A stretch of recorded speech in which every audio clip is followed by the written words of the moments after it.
नमस्कार friends. Ajay electronics में आप सबका एक बार फिर से स्वागत है।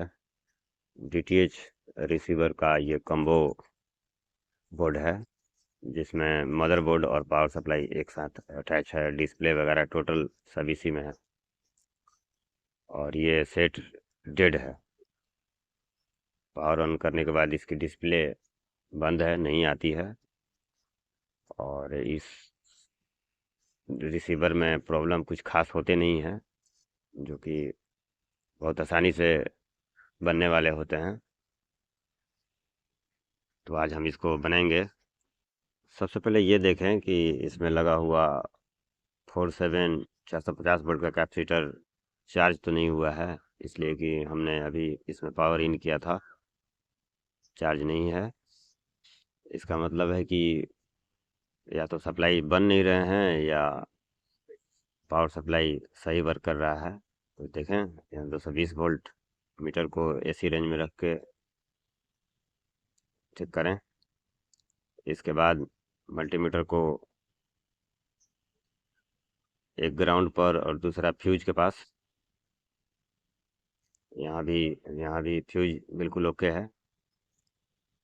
इसके बाद मीटर को डीसी रेंज में करेंगे, 600 या 1000 वाली है जो भी है। और कैपेसिटर के पास वोल्टेज +300 चेक करेंगे। देखिए, वोल्टेज यहाँ बन रही है, वो भी बढ़कर ही बन रही है, तो इसका मतलब कैपेसिटर वर्क कर रहा है। अब इसके बाद हम डीसी सप्लाई चेक करेंगे, जो कि सेकेंडरी साइड होता है। 21 वोल्ट यहाँ और 3.3 वोल्ट मिल रहा है। यहाँ भी 20 वोल्ट बन रहा है। पावर सप्लाई प्रॉपर तरीके से वर्क कर रहा है। इसका मतलब है कि मदरबोर्ड साइड में ही कहीं प्रॉब्लम हमारा है। मदरबोर्ड में पहुंचने वाली सप्लाई को हम जांच करेंगे। देखिए, यहाँ भी सप्लाई आ रहा है। दोनों सप्लाई जो कि पावर सप्लाई से आउट हो रहा था, यहाँ तक पहुंच रहा है। इस बोर्ड में ड्राई सोल्ड भी बहुत ज़्यादा है, तो उसको भी हम रीसोल्ड करेंगे। यहाँ भी वोल्टेज देखिए आ रहा है हमारा।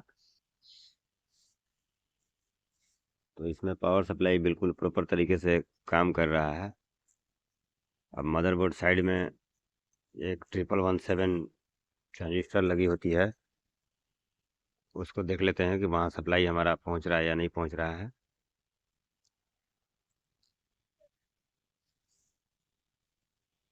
यहाँ पे देखिए, इसका आउटपुट है 0 वोल्ट, नहीं मिल रहा है। और इसका इनपुट ये भी 0 है।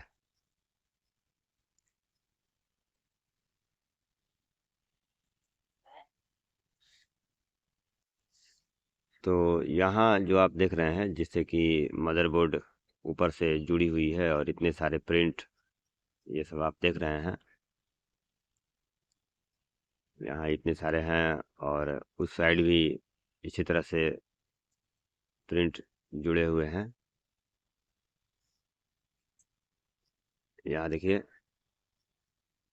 इसमें से ड्राई सोल्ड का मामला हमेशा आता है, खास करके इस टाइप के डीटीएच सेटअप बॉक्स में।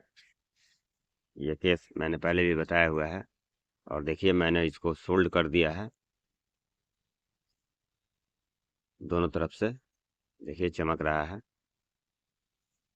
और सोल्ड करने के बाद उम्मीद है, मैंने अच्छी तरीके से सब कुछ चेक किया। और एसएम ट्रांसफार्मर में भी ड्राई सोल्ड था, तो खैर उससे प्रॉब्लम नहीं था, लेकिन प्रॉब्लम यहीं से ज़्यादा होता है ड्राई सोल्ड का। मदरबोर्ड हिल जाती है, या फिर मदरबोर्ड हिल ही जाती है इसलिए कि उसी में मदरबोर्ड में ही एलएनबी का कनेक्टर होता है। और उसको टाइट करते वक्त, देखिए ऑन हो गया हमारा सेटअप बॉक्स। टाइट करते वक्त भी हिल जाना आम बात है। तो सबसे पहले वहाँ रीसोल्ड करें। और देखिए, इसमें रीसोल्ड का ही ड्राई सोल्ड का ही प्रॉब्लम था, जिसको हमने सॉल्व कर दिया। आप भी इस तरह का अगर कोई केस आता है तो सॉल्व करें।